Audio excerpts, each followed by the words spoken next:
Telugu Desam party నాయకత్వాన్ని నమ్ముకుంటే తనకు ఉన్నది పోయే, ఇంకా ఆశించింది రాకపాయే అన్నట్టుగా మారింది ఎమ్మెల్సీ జంగా కృష్ణమూర్తికి. ఆయన అసెంబ్లీలో అడుగుపెట్టాలని ఆశపడ్డారు. అందుకు వైఎస్ఆర్సీపీలో అవకాశం లేదని నిర్ణయించుకున్నారు. తెలుగుదేశం పార్టీలో ఎక్కడో చోట సీటు దక్కుతుందని ఆశించారు. అందుకు లావు కృష్ణదేవరాయలతో లాబియింగ్ నిర్వహించారు. కృష్ణదేవరాయల మాట నమ్మి వైఎస్ఆర్సీపీని వీడి తెలుగుదేశం పార్టీ తీర్థం పుచ్చుకున్నారు. కానీ 2024 సాధారణ ఎన్నికల్లో ఆయనకి టికెట్ రాలేదు. చివరి వరకు ప్రయత్నం చేసినప్పటికీ నరసరావుపేట అసెంబ్లీ నియోజకవర్గంలో ఆయన్ని బరిలో దింపే అవకాశం ఉందని ఊహాగానాలు వచ్చినప్పటికీ అలాంటి ఛాన్స్ దక్కకపోవడంతో జంగా కృష్ణమూర్తి నిరాశ చెందారు. పోనీ ఇప్పుడు ఎమ్మెల్సీ టికెట్ అయినా తిరిగి మళ్ళీ రెన్యువల్ చేసి తనకు తగిన గౌరవం టీడీపీలో దక్కుతుందని ఆయన ఆశిస్తున్నారు. కానీ టీడీపీ నాయకత్వం అందుకు భిన్నమైన రూట్లో పయనిస్తుంది.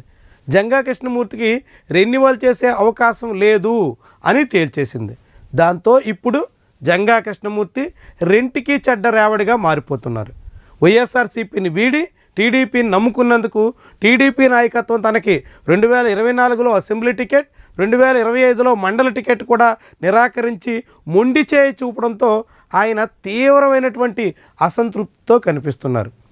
కనీసం వైఎస్ఆర్సీపీలో కొనసాగితే ఒకవేళ ఎమ్మెల్సీ టికెట్ రాకపోయినా ఆ పార్టీ బీసీసీఎల్కి రాష్ట్ర అధ్యక్ష హోదాలో కొనసాగి ఒక మంచి గుర్తింపైనా ఉండేది అనేటువంటి అభిప్రాయం ఇప్పుడు జంగా అనుచరుల్లో వినిపిస్తుంది. తెలుగుదేశం పార్టీలో అలాంటి గుర్తింపు లేకపోయే కనీసం ఎమ్మెల్సీ సీటు కూడా రెన్యువల్ చేయకుండా పక్కన పెట్టేస్తున్నటువంటి తీరుతో కలత చెందుతున్నారు. మరి ఇప్పుడు జంగా కృష్ణమూర్తి ఏం చేస్తారు? తెలుగుదేశం పార్టీ నాయకత్వం తీరుతో అసంతృప్తిని వ్యక్తం చేస్తారా? తను నమ్ముకున్న లావు కృష్ణదేవరాయలు తనకు న్యాయం చేయడానికి ముందుకు రాకపోవడంతో నిరసన వ్యక్తం చేస్తారా? లేదంటే అధికారంలో ఉన్న పార్టీ కాబట్టి రాబోయే కొన్నేళ్ల పాటు సర్దుకుని సాగిపోతారా? చూద్దాం. ఏం చేసినా కానీ జంగా కృష్ణమూర్తి లాంటి సీనియర్ నాయకుడు, ముఖ్యంగా పల్నాడు జిల్లాలో యాదవ కులస్తుల్లో బలం కలిగినటువంటి నాయకుడిగా మంచి గుర్తింపు ఉన్నటువంటి నేతకు టీడీపీలో తగినటువంటి అవకాశాలు ఇవ్వకపోవడం మాత్రం ఆసక్తికరమైనటువంటి అంశం.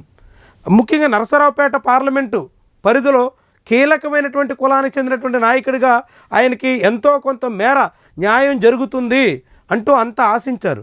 కానీ ఇప్పుడు పరిస్థితి అందుకు భిన్నంగా ఉండడంతో జంగా అనుచరులు డీలా పడిపోతున్నారు. మరి ఇప్పుడు జంగా కృష్ణమూర్తి ఏం చేస్తారు? తెలుగుదేశం పార్టీలో సర్దుకుపోతారా? ఉన్నటువంటి రీతిలోనే కొనసాగుతారా?